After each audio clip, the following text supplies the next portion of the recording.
Hello everyone, Christina here. In this video, we will learn about the form control in Canvas apps in detail. First of all, let us learn what exactly a form control is. Using a form control, we can create a new record in our data source, and we can also edit or view an existing record from our data source. For this particular demo purpose, I have created a SharePoint list called Employee Onboarding, and this list is going to be used by our HR team for adding information about the new employees who join our organization. Now let's quickly take a look at the different columns that I have added in this list. Here I have added a number of columns of different data types.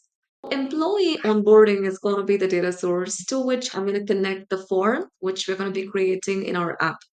So first, let's go back to the app and connect our app to this data source. On the left, the third option is data. Click on that. And now let's click on add data. Here I'm going to type in SharePoint.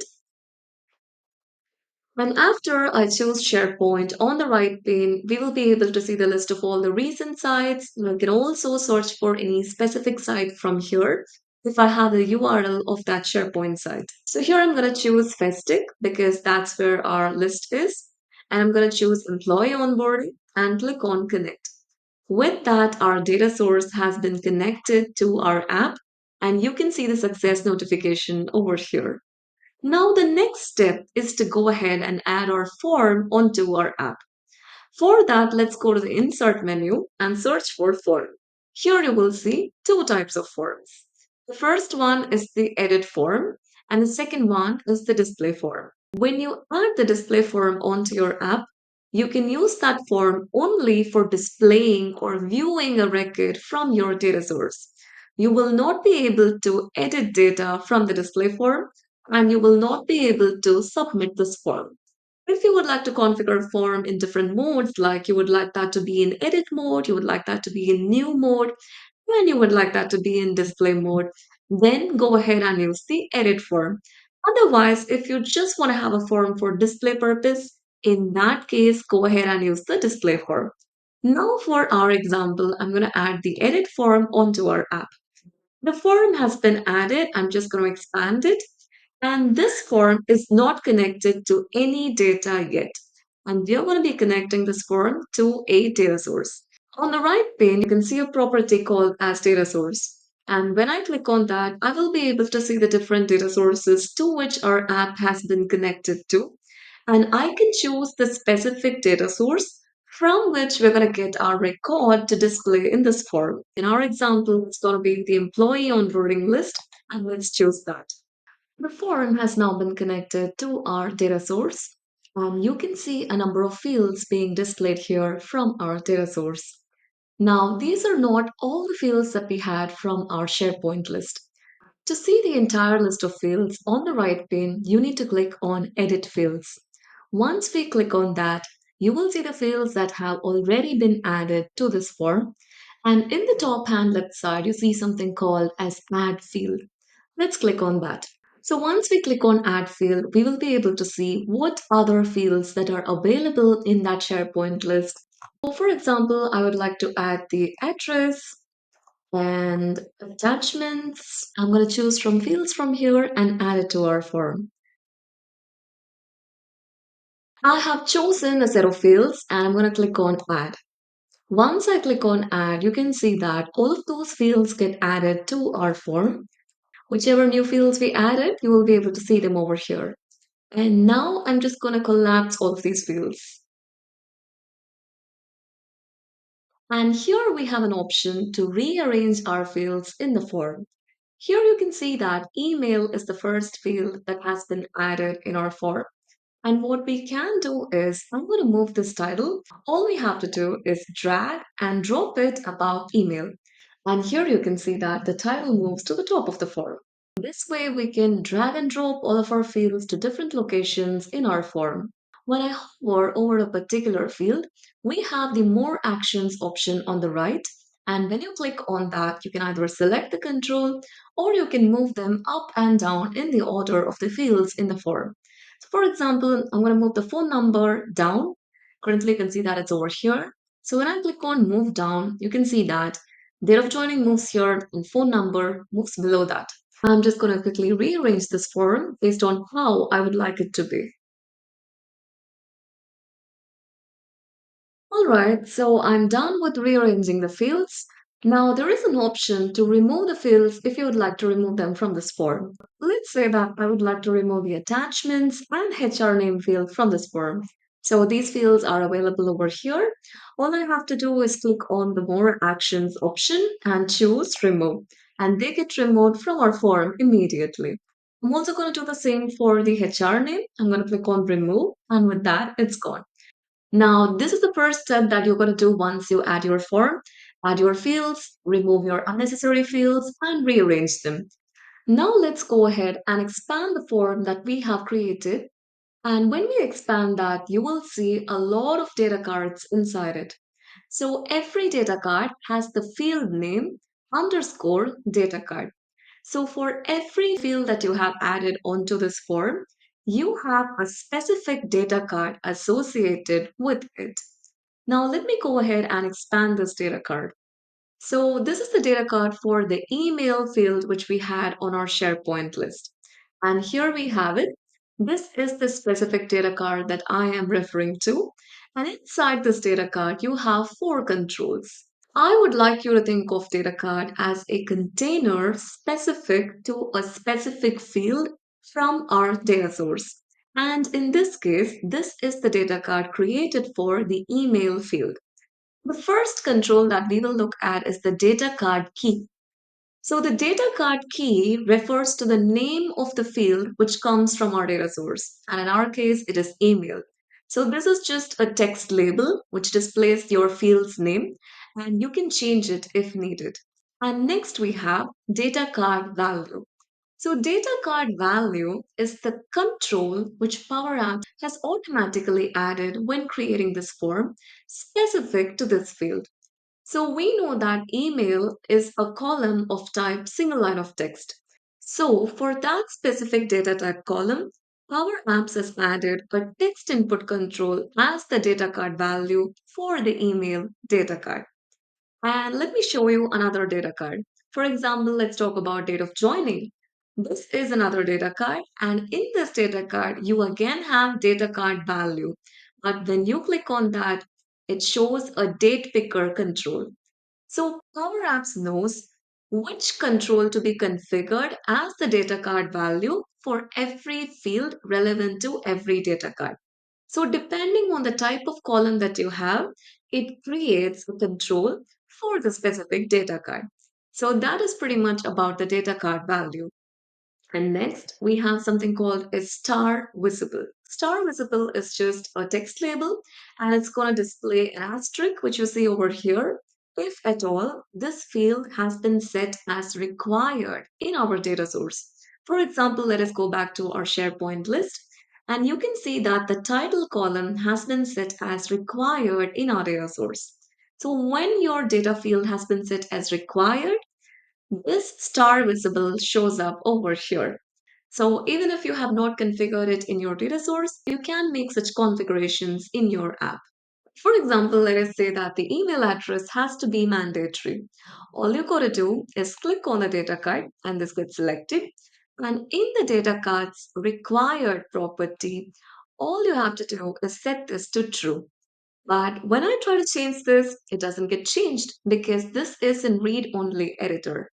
What do we have to do? Every data card is locked when the form is first created because of avoiding unintentional changes.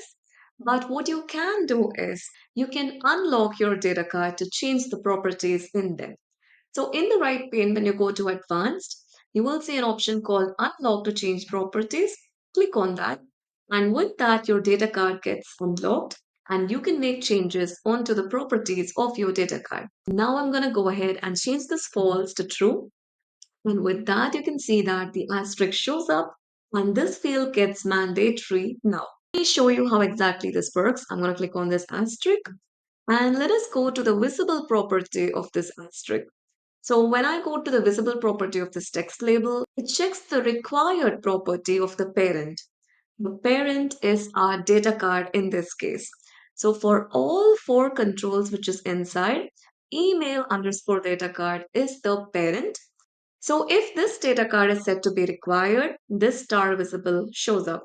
And also there is another condition which is checked here. They're checking if the parent's display mode is edit, then the asterisk is showing up. And next we have something called as error message.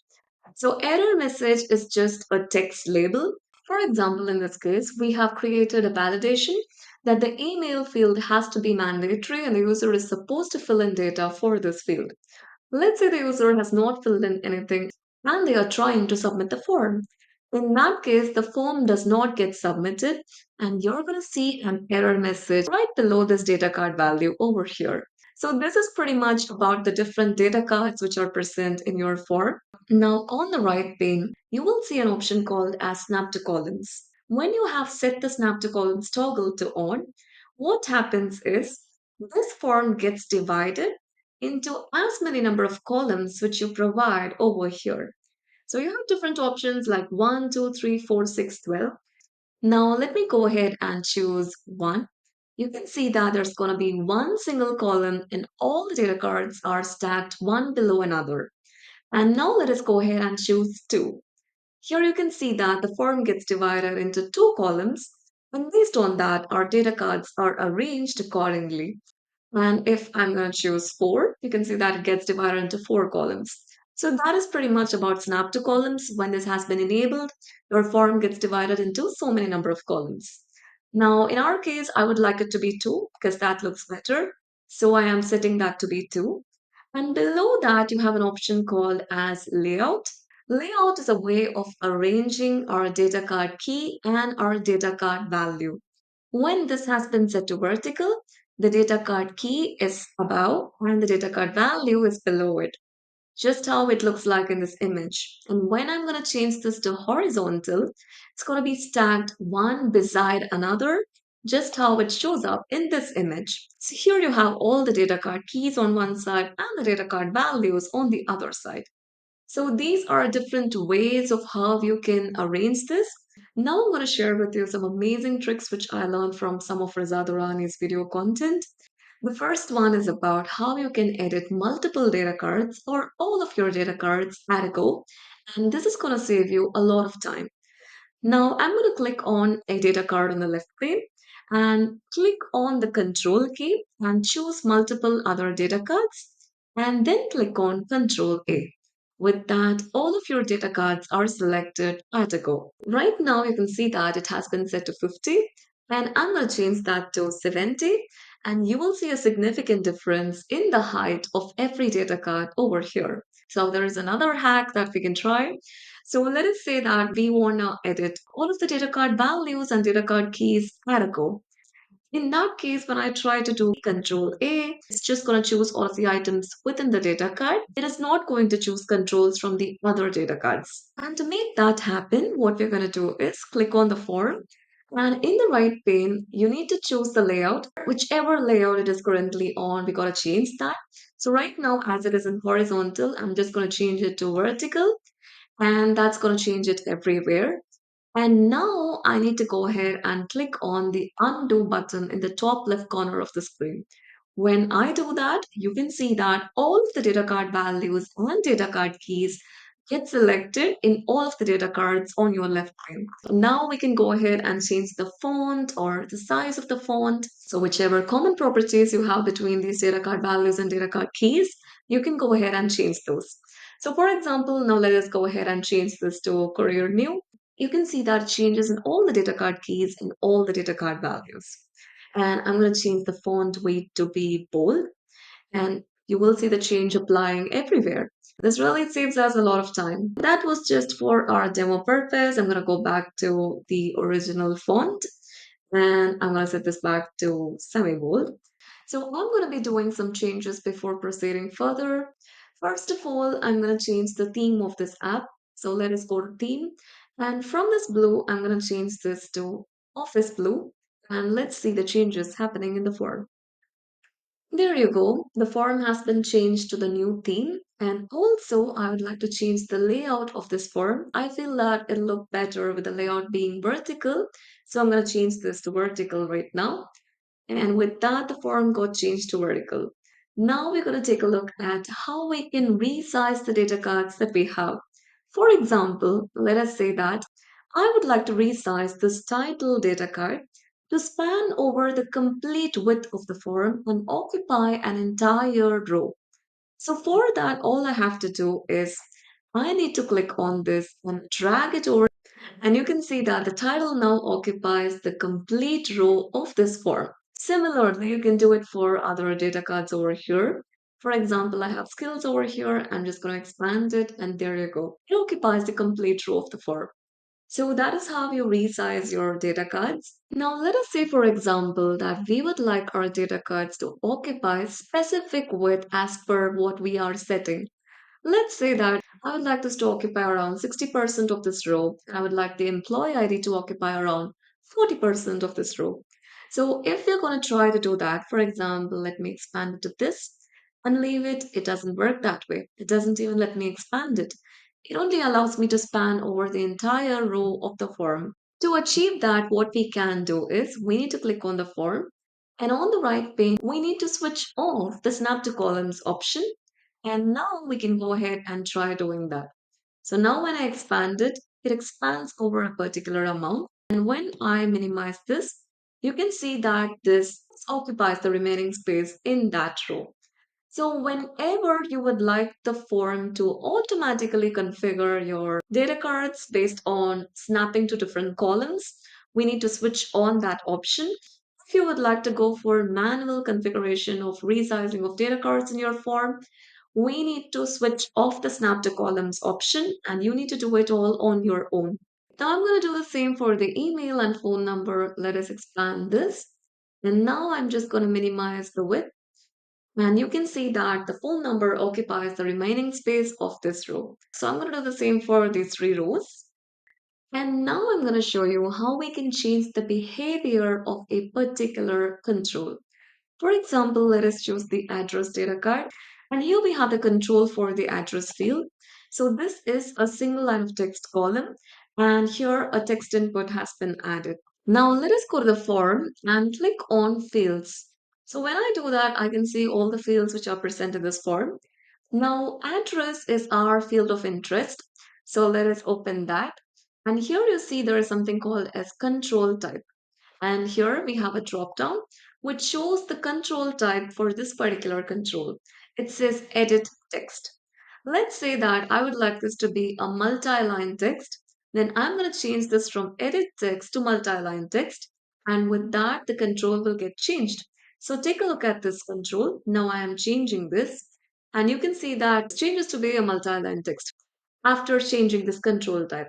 So this is not specific only to address, to any control that you open. For example, I'm opening department, and here I have the control type. I will be able to change whether this has to be an edit selection or a view selection. Similarly, for every control, you will have different behaviors from which you can choose what you want. So with that, you will have an idea of how you can change the behavior of a control. So previously, this was a single line of text control. Now we have configured it to be a multi-line text control. Now we're going to learn about custom data cards in Power Apps forms. And let's take a look at how we can add a custom data card and what we can do with it. Let us say that your form is complex and you would like that to be in a particular layout and design. You can go ahead and use custom data cards for displaying some topics for categorizing your fields inside your form. Or you can also use custom data cards for validations, showing or hiding fields, and so on. So let's see how that's done. I'm going to click on form and go to the properties. So let us go to fields section over here. And in the top hand right side, you will see the three dots. Click on that. And here you have the option to add a custom card. Now let us go ahead and add one. So when I added that, it got added over here. So you can see data card one, which is a custom data card which has been added. What I'm going to do is I'm just going to move this to the top of this form, even above the title data card. So you see that it occupies the space over here. So why I have added this custom data card is because I want to categorize the fields inside the form into different topics. So let's see how that's done. So first I'm going to expand this to the entire width of this form. I see that this is not moving because the width fit has been set to off. So I'm just going to enable that and there you go. It changes to the entire size. And now we have this custom data card over here. I'm just going to reduce the size of it. So inside this, I'm going to add a text label. So let's go to insert and add a text label. So the text label has been added. And now I want to set this text label's height and width to be that of its parents. So let's go to the height property of this text label and say that I want this to be parent.height. So now that's going to take the height of the custom data card that contains it. Same way, I'm just going to set the width of this text label to be parent.width so that it takes the width of the parent that is a custom data card. So right now our label is set to the same size as that of the data card and I want this to be in the center and increase the size to be 15 and let us change the text inside this text label. So I'm going to change this to be employee information. We're going to change the background fill of this text label. So let's search for fill. And here I'm going to set this to be this color. So I'm going to change the color of this text label to be white. With that, our topic for this particular section is set. So this is how you add a custom data card and you can add titles for specific set of fields within the form. So I'm going to be creating similar custom cards and similar labels for the below sections and I'll show you how that looks like. I have added a couple more custom cards with relevant text labels so that we can make our form look more organized and categorized and easy for the user to enter the information. So this way you can add your custom cards and customize your forms. I'm just going to quickly rename this to employee name because this is the default title column from SharePoint, but ideally this is supposed to have the employee's name. So I'm just going to remove parent.display name and say employee name. With that, the design of our form is almost completed. Now let's go ahead and play this app and see what happens. When I play this app, you can see that the form is gone and it says no item to display. That is because every form has a mode based on which the form is currently acting. So when I click on this form and I go to the default mode, it says form mode.edit. So this form is in the mode of editing an item. The problem is that we need to have a record to edit. There has to be something in the data source which we need to edit, something which already exists. So right now there is no item in our SharePoint list and we have not referred this form to link to any particular record. So that is why you see no item to display when you play this app. So what we can do is for now, I'm going to change the mode of the form. So from edit, let's say form mode dot, you have three options. It is edit, new and view. So whenever you're using edit or view, the form has to be linked to a particular item so that you can either edit that item or view that item. When you're going to choose the option new, there is no issue because the form is going to submit a new item onto the data source. It does not need to be connected to any record in this case. Now, when I go ahead and click on the play button, you can see that the form shows up absolutely fine. For now, let it stay in new mode. As we go on, we will take a look at the other modes of the form. And now comes the most interesting part. We're going to submit this form onto our data source. Here I have added a submit button and we're going to be writing the function for submitting this item in the onSelect property of this button. So I would like to tell you that I have renamed our form as employee onboarding form. Previously it was form 1, now it is employee onboarding form. And let's go ahead and write the function for submitting our form. The name of the function is very simple. It is submit form. And inside this, we need to provide the name of our form. And in our case, it's going to be employee onboarding form. And that's it. Our function is done. I have added some sample information here. And now let's go ahead and try to submit this form. I just want to show you the SharePoint list. Right now, it is completely empty. Now let us go ahead and click on this button. So when I do that, you will see that the form got submitted. Now let us go back to the SharePoint list and refresh this. So you can see that the item got added here properly from our Power App. So this is how you submit your data to your data source. We saw how we can submit an item, and here is another important thing while submitting forms. Usually, when people submit forms, they are redirected to a success screen or they are shown some kind of success message through some notification.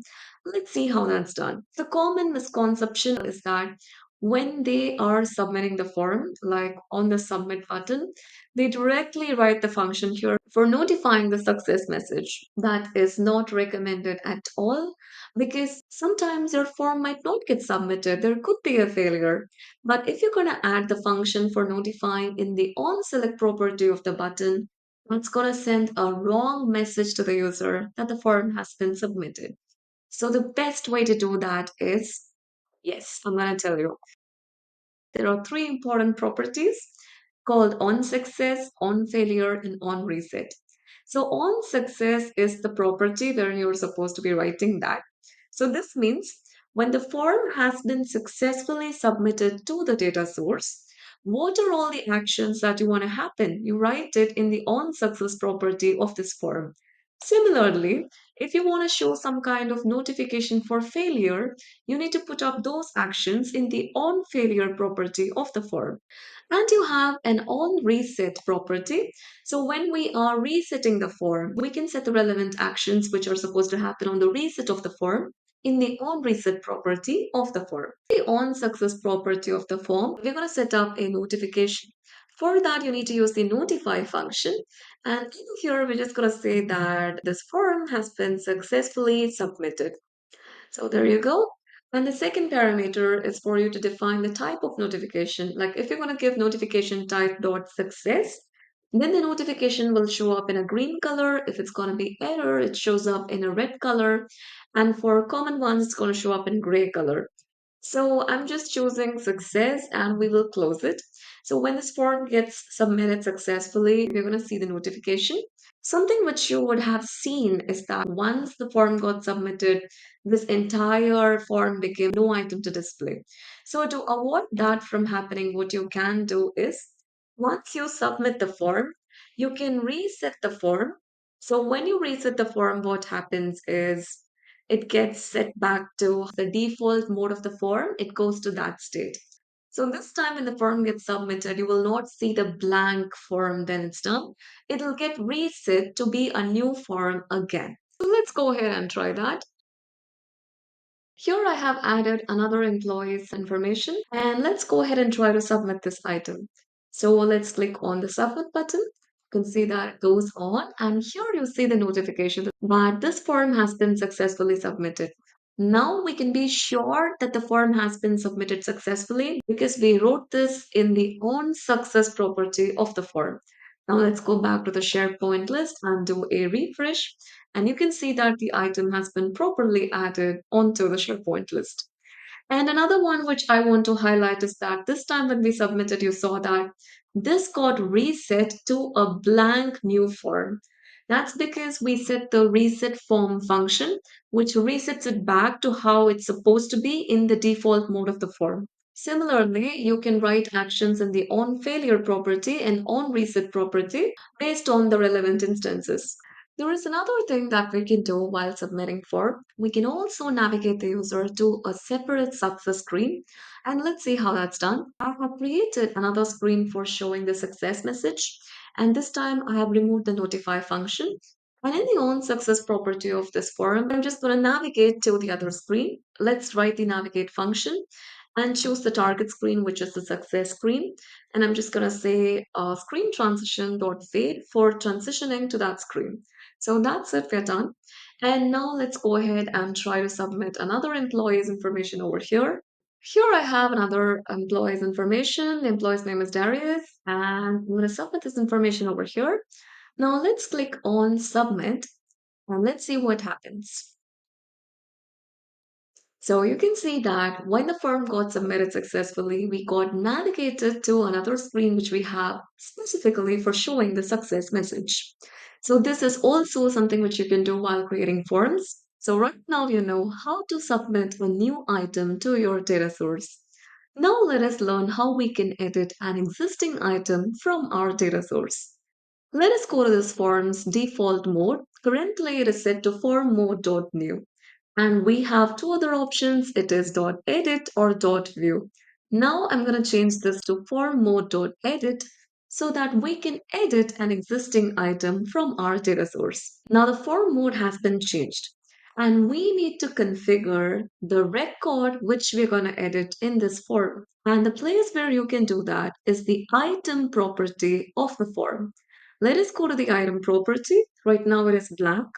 But here, what I can do is I can refer to a particular record in our data source, and with that, the record's information will be linked to this form. Now, let's go back to the SharePoint list. We have added three items until now. For our example, let us try to edit this item. Every record in SharePoint is uniquely identified by the ID over here. And this record's ID is 8.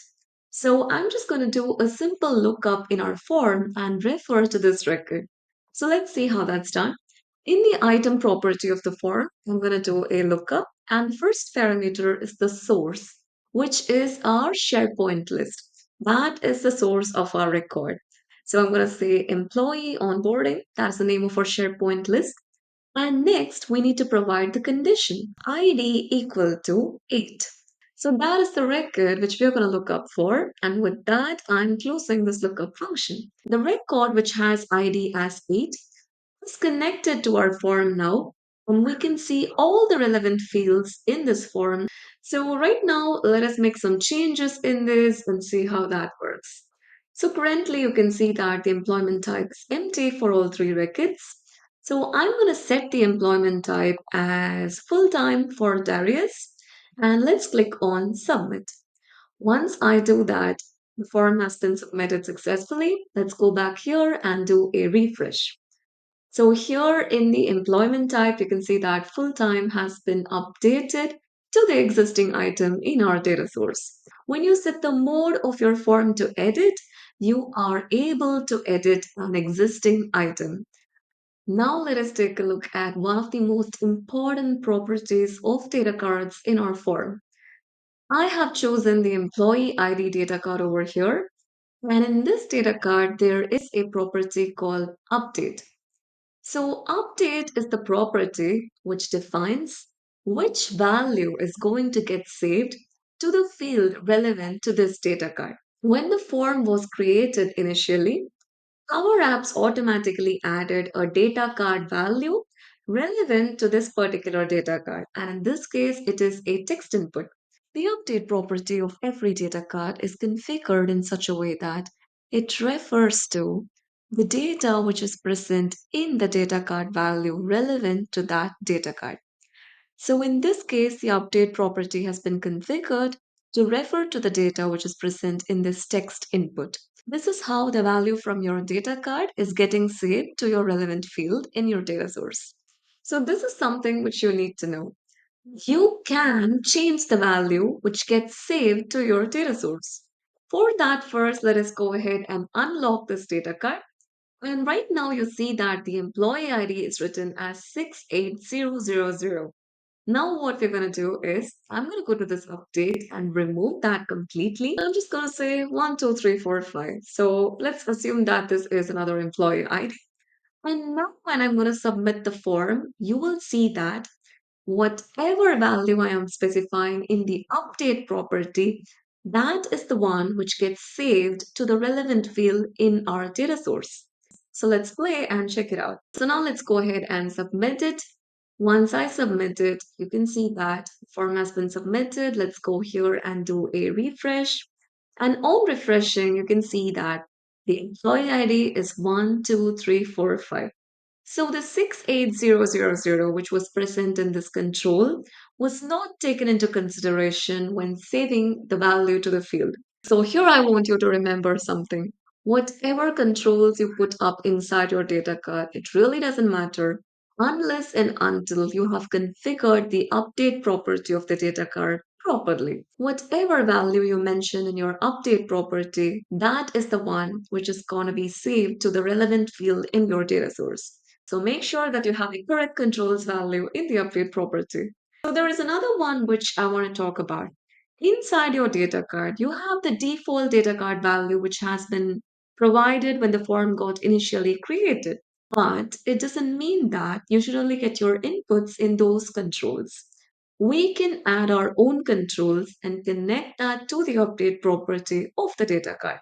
Let's see how that's done. So here I have another data card called work mode, and you can see that it has three options: remote, hybrid, or on-site type of work for the employee. So what I can do now is I'm going to get rid of this data card value 8, which has been automatically added when the form initially got created.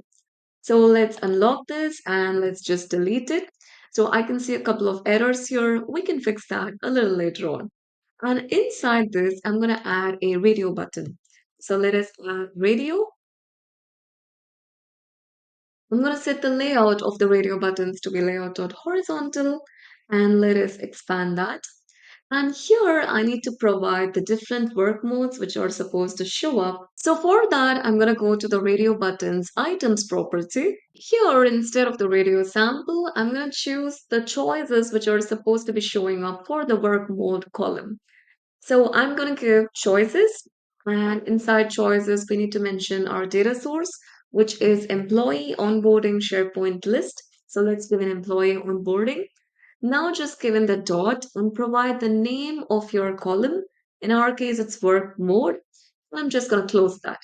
So with that, we should be able to see the different options that are provided over here.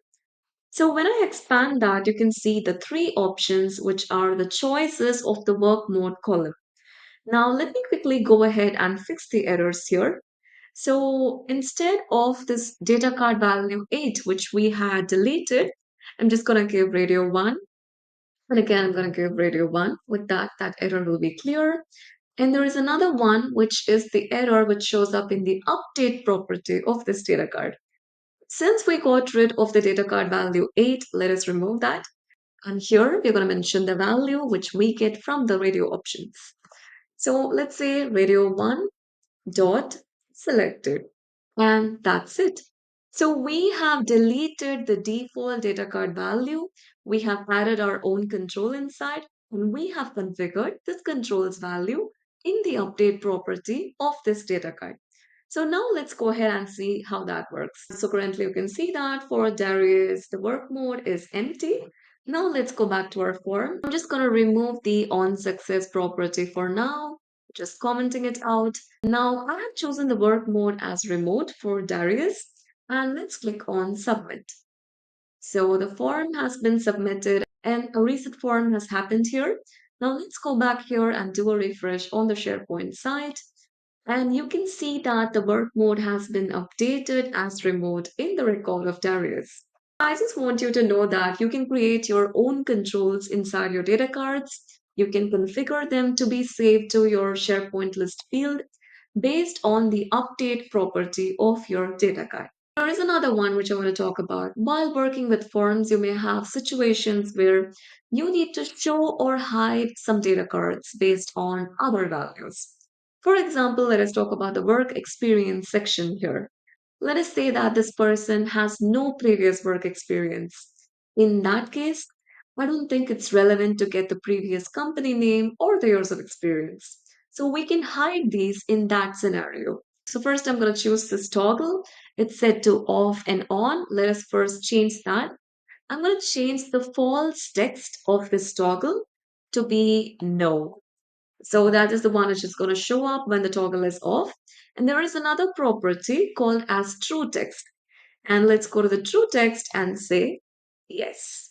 So that is just for a clarity to the users. And now I'm going to hide these two if this is set to no. So for that, I need to know the name of this toggle. So it says data card value 15. Let me go ahead and copy that.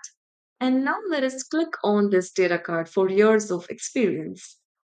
And let's go to the visible property of this data card. Here it is mentioned as true, and I'm just going to change that. I'm going to give in the name of the toggle here, which is data card value 15 dot value, which means when this is false, that is, it has been set to no, the years of experience data card is hidden. So same way, I'm going to configure the same for the previous company name data card. Let me go to the visible property and set this to the toggles value. So now we have configured that. Let me play it again. Has previous work experience is no, so they are hidden. And once I set this to yes, they will be shown because this toggles value has been set to true right now, and the visible property of these two are linked to the value of this toggle. So this way you can hide or show data cards in your forms based on multiple other controls. Now let us learn a bit about validating our form. You can see two data cards here, employee name and email, and these have been set to be required or mandatory. So users are supposed to fill these up before submitting the form. But let's say that we are not entering the value and we are just making this blank. And now when I'm going to try to submit this form, let's click on submit. You will see an error message. You can see an entry is required or has an invalid value. Please correct and try again. So what we can do is there is a property called valid associated with each form. And this property checks whether everything is valid about the form and that all the required fields have been filled in. Now let us go to this button and let's go to the display mode of this button. So this is where we're going to make use of that property. And let's write an if condition.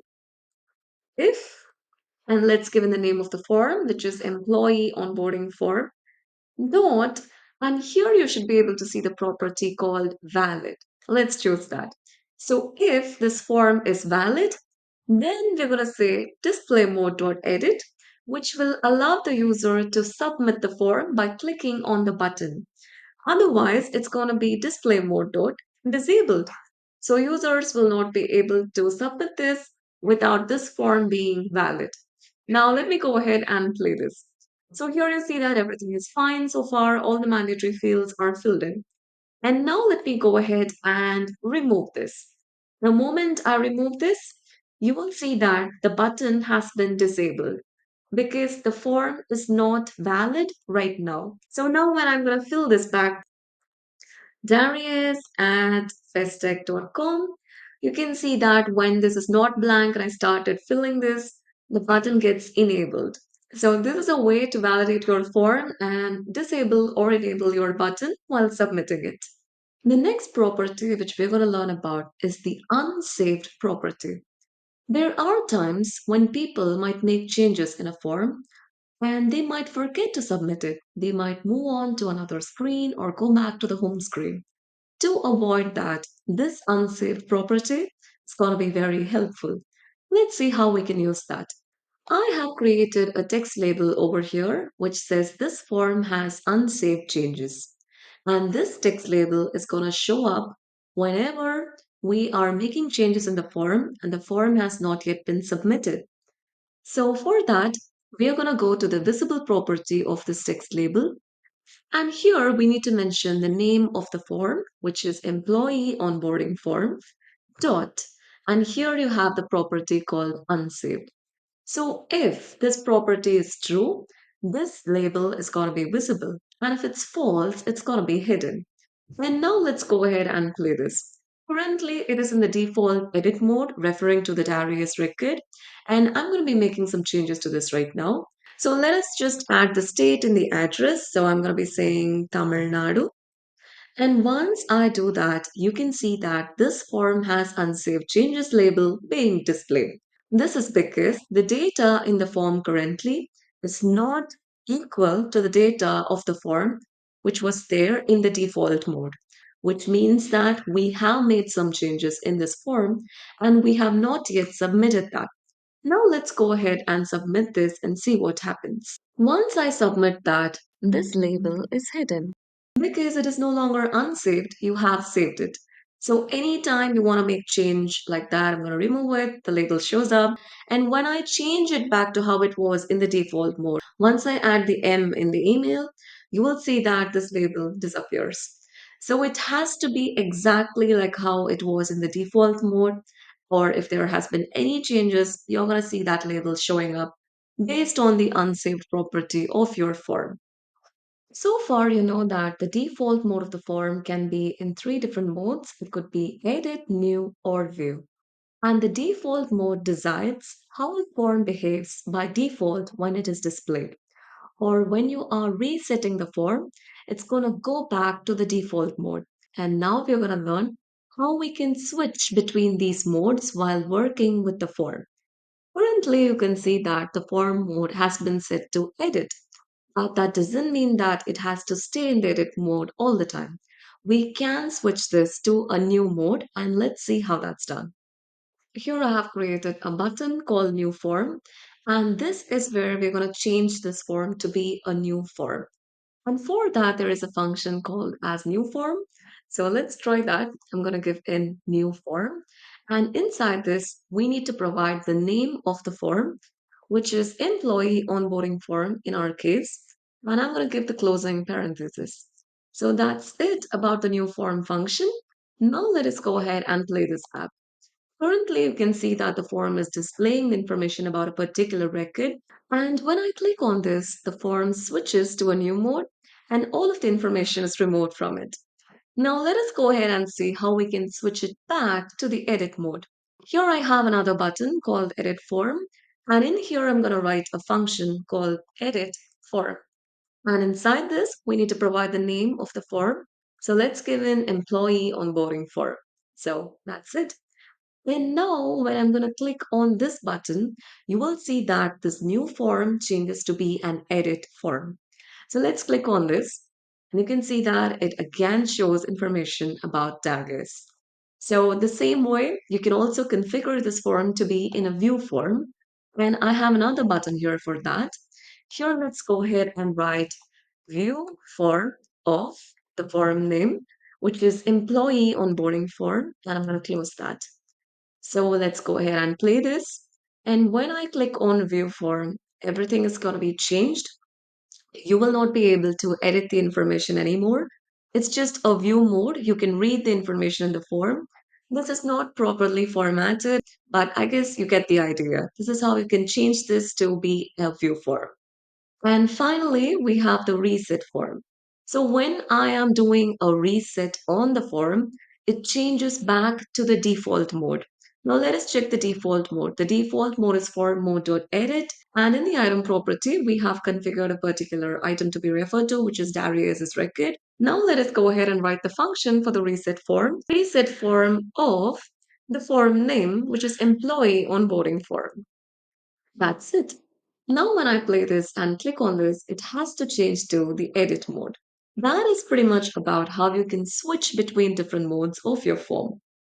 Now we will learn how we can check the mode of the form, and based on the mode of the form, we can perform some actions or set some values. As an example, what I'm going to do now is, here you have a text label saying employee information. So I want to set this label's value to be employee information when it is a new form. And I want it to show up as employee information hyphen the employee name when it is an edit form or a view form. And let's see how we can do that. This label has been chosen and let us go to the text property of this label and remove that. Here we're going to write an if condition. So let's say if, and here we're going to check the mode of the form. So for that, you need to give in the name of the form, which is employee onboarding form dot mode. So if this form's mode is equal to form mode dot new then.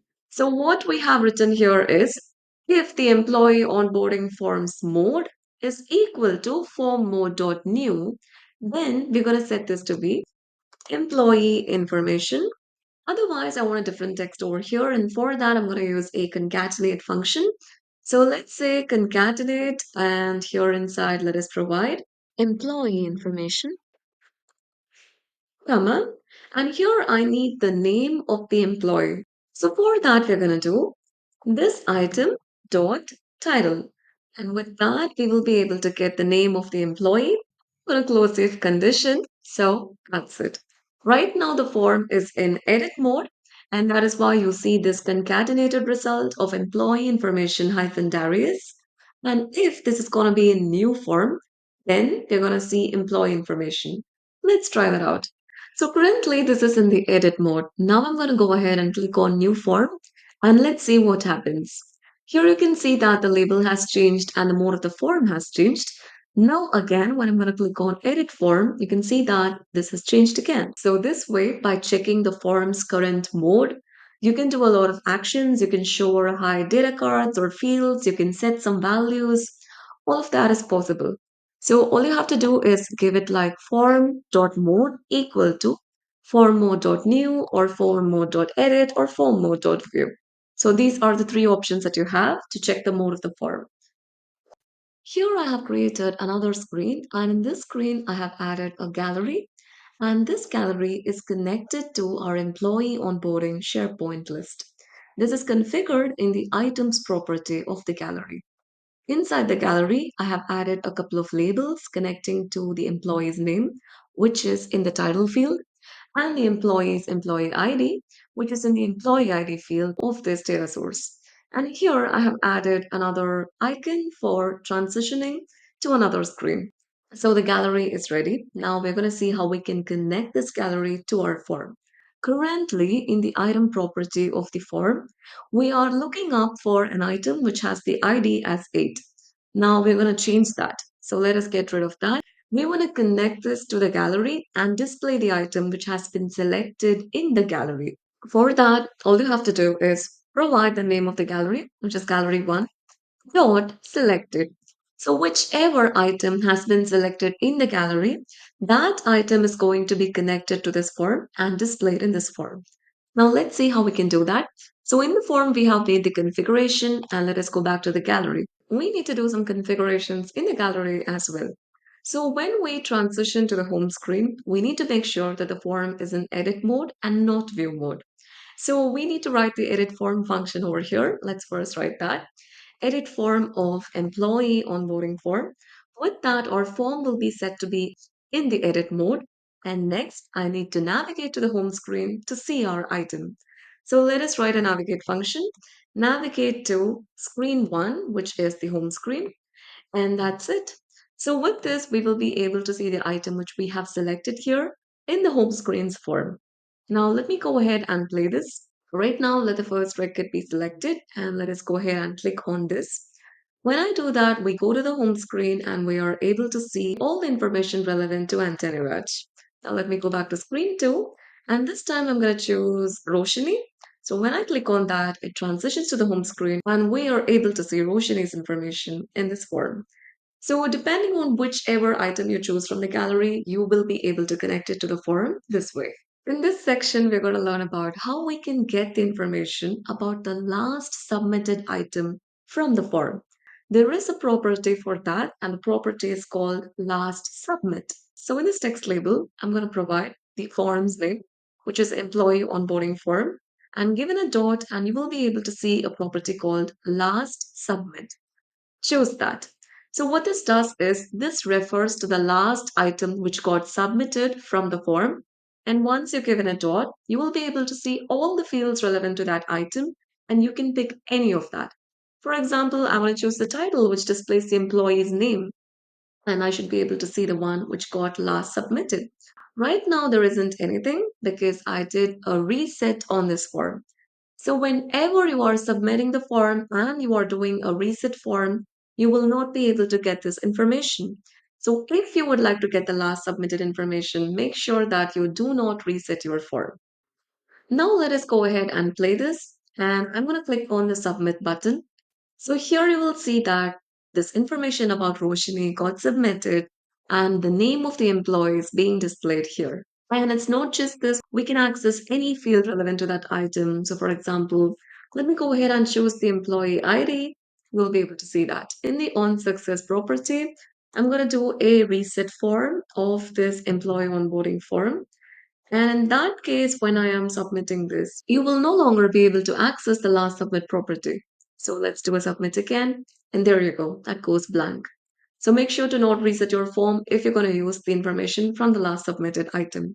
Now let us say that we are working on the form, we are building the form, and we get to know that there are some fields which we need to add to our data source and connect it to our form.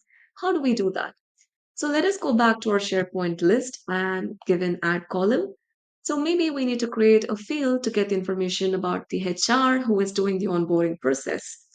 HR and save this. So a new field has been created in the data source after we started building the form. Now let us go to the employee onboarding form and try to add that field to our form. Let us click on Add Field and search for HR. You will not be able to find the field over here, and that is expected behavior because the app does not know about the changes which you have made in your data source. So, what we can do is we need to go to the data section and do a refresh on the data source, and after that, we will be able to see the field in our form. So now let us go back to the form and click on Edit Fields and go to Add Field and search for HR. So whenever you're adding or removing fields from your data source, make sure to do a refresh on your data source connected in your app. So now let us go ahead and add the HR field. I believe you got a pretty good understanding of how you can start building your forms. And in the next video, we will learn in detail about how we can work on SharePoint customized forms. If you enjoyed this video, make sure to subscribe to our channel. And if you like this video and you found it helpful in some way, it'll be great if you can like, comment, and share it with your friends and colleagues. See you in the next one.